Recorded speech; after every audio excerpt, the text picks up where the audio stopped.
माननीय विदेश मंत्री जी।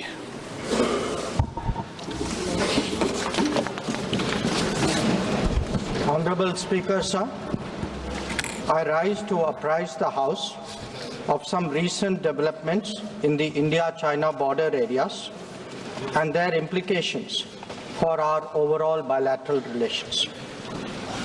The House is aware that our ties have been abnormal since 2020, when peace and tranquility in the border areas were disturbed as a result of Chinese actions. Recent developments that reflect our continuous diplomatic engagement since then have set our ties in the direction of some improvement. The House is cognizant of the fact that China is an illegal occupation of 38,000 square kilometers of Indian territory in Aksai Chin as a result of the 1962 conflicts and the event that preceded it. Furthermore, Pakistan illegally ceded 5,180 square kilometers of Indian territory to China in 1963, which has been under its occupation since 1948.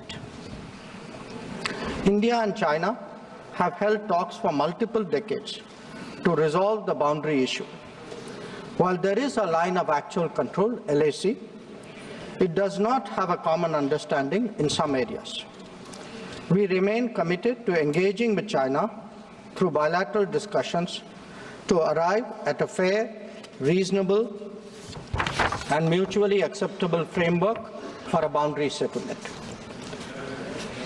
Honorable members would recall that the amassing of a large number of troops by China along the LAC in eastern Ladakh in April-May 2020 resulted in face-offs with our forces at a number of points. The situation also led to disruption of patrolling activities. It is to the credit of our armed forces that despite logistical challenges and the then prevailing COVID situation, they were able to counter-deploy rapidly and effectively. Honorable Speaker, sir, the House is well aware of the circumstances leading to the violent clashes in Galwan Valley in June 2020. In the months thereafter, we were addressing a situation that had not only seen fatalities for the first time in 45 years, but also a turn of events serious enough for heavy weaponry to be deployed in close proximity to the LAC. While a determined counter-deployment of adequate capability was the government's immediate response, there was also the imperative of a diplomatic effort to diffuse these heightened tensions and restore peace and tranquility. Honorable Speaker, sir, the contemporary phase of our ties with China dates back to 1988, when there was a clear understanding that the Sino-Indian boundary question will be settled through peaceful and friendly consultations. In 1991, the two sides agreed to maintain peace and tranquility in the areas along the LAC, pending a final settlement of the boundary question. Thereafter, in 1993, an agreement was reached on the maintenance of peace and tranquility. Subsequently, in 1996, India and China agreed on confidence-building measures in the military field. In 2003, we finalized a declaration of principles of our relations and comprehensive cooperation, which included the appointment of special representatives. In 2005, a protocol was formulated on modalities for the implementation of confidence-building measures along the LAC. At the same time, the political parameters and guiding principles for the settlement of the boundary question was agreed to. In 2012, a working mechanism for consultation and coordination, WMCC, was established, and a year later, we reached an understanding on border defense cooperation as well. Speaker, sir, the purpose of my recalling these agreements is to underline the elaborate nature of our shared efforts to ensure peace and tranquility, and to emphasize the seriousness of what its unprecedented disruption in 2020 implied for our overall relationship. The situation arising after our counter deployment in 2020 called for multiple sets of responses. The immediate priority was to ensure disengagement from friction points so that there would be no further untoward incidents or clashes. This, sir, has been fully achieved, as I will explain. The next priority will be to consider de-escalation that would address the massing of troops along the LAC with associated accompaniments. It is also evident that the management of border areas will require further attention in the light of our recent experiences. In all of this, we were and we remain very clear that the three key principles must be observed in all circumstances. One, both sides should strictly respect and observe the LAC. Two, neither side should attempt to unilaterally alter the status quo. And three, agreements and understandings reached in the past must be fully abided by in their entirety. Honorable members would appreciate that as a result of the sustained tension and specific developments in the border areas, our overall relationship with China was bound to be impacted adversely. In the new circumstances, it was obviously not possible to continue the normal exchanges, interactions, and activities as in the past. In this regard, we made clear that the development of our ties were contingent on the principles of mutual sensitivity, mutual respect, and mutual interest. Throughout this period, honorable members would also be aware that government has maintained that India-China relations cannot be normal in the absence of peace and tranquility in the border areas. The combination of a firm and principled stance on the situation in the border areas, as well as a clearly articulated approach to the totality of our ties, have been the foundation of our engagement with China for the last 4 years. We have been very clear that the restoration of peace and tranquility would be the basis for the rest of the relationship to move forward. Since 2020, our engagement was therefore focused on these objectives. This took place at various levels involving different arms of the government. I myself have had meetings with my Chinese counterpart, as indeed has my senior colleague, Raksha Mantriji. Our NSA has also engaged his Chinese counterpart, both being special representatives on the boundary question. More detailed discussions were conducted by the Working Mechanism for Cooperation and Coordination, WMCC, at the diplomatic level. Its military counterpart was the Senior Highest Military Commanders Meeting, SHMC mechanism. The interactions were naturally very tightly coordinated with a combined presence in the negotiations of both diplomatic and military officials. Since June 2020, 17 meetings of the WMCC and 21 rounds of SHMC have taken place. So, in this background, I would like, sir, to inform the House today about the agreement reached on 21 October 2024 regarding Tepsang and Demchok. The twin considerations of an unstable local situation and an impacted bilateral relationship were clearly the drivers for these recent endeavors. These two areas have been the focus of our discussions in both WMCC and SHMC with the Chinese side since September 2022, when the last disengagement agreement was concluded at Hot Springs area. In the lead up to the October 21 agreement, I had discussed both the specific disengagement issue as well as the larger relationship with my Chinese counterpart in Astana on 4 July and Vientiane on 25 July. Our national security advisors, ours and the Chinese, met in St. Petersburg on 12 September, and the problem in these two areas pertained primarily to obstructions of our long-standing patrolling activity. In Demchok, there was also the question of access by our nomadic population to traditional grazing grounds, as well to sites of significance to the local people. As a result of this recent understanding, arrived at, after intensive negotiations, Resumption of patrolling to the traditional areas is underway. It was initially tested by sending out patrols for verification of disengagement on the ground and is being followed up by regular activities as per the agreed understanding. Following the October 21 understanding, Prime Minister and President Xi Jinping had a meeting on the sidelines of the BRICS summit in Kazan on October 23. They welcomed the understanding and directed the foreign ministers to meet and stabilize and rebuild the relationship. The special representatives are also to oversee the management of peace and tranquility, besides exploring a fair, reasonable and mutually acceptable solution to the boundary question.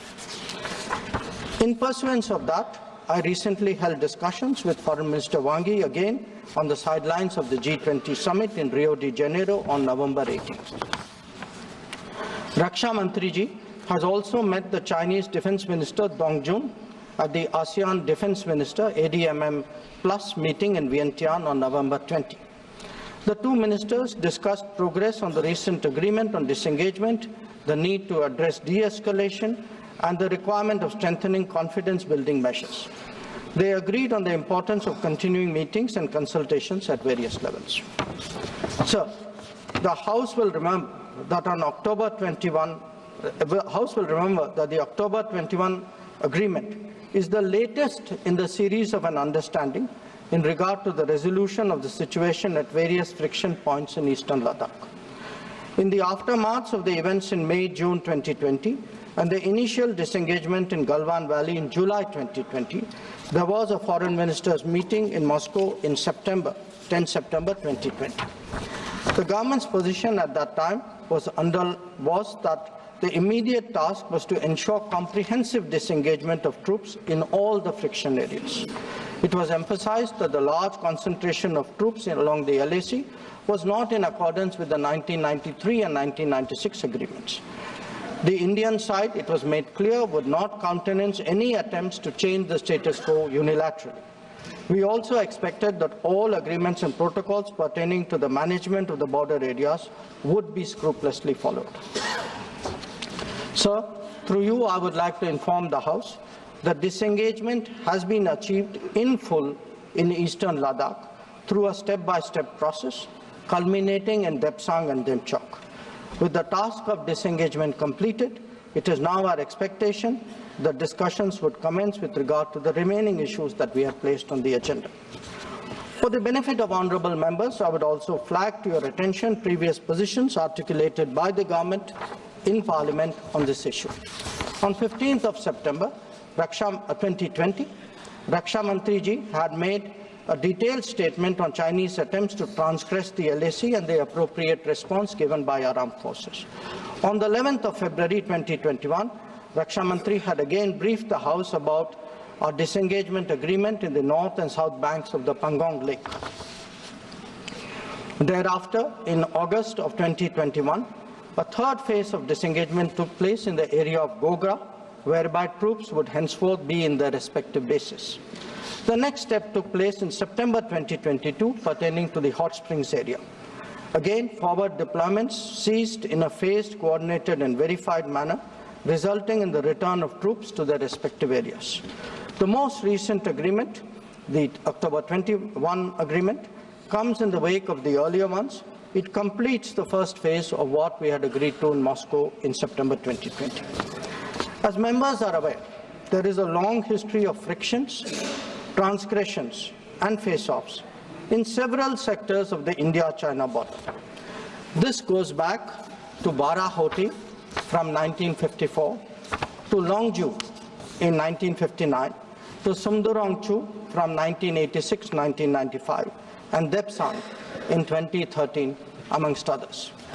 In the past, earlier governments have agreed to a range of steps to diffuse situations that have arisen at different times, including offers on our side to create demilitarized zones, limited non-patrolling zones, relocation or withdrawal of posts, disengagement of troops, and dismantlement of structures. Different locations have seen different solutions being examined.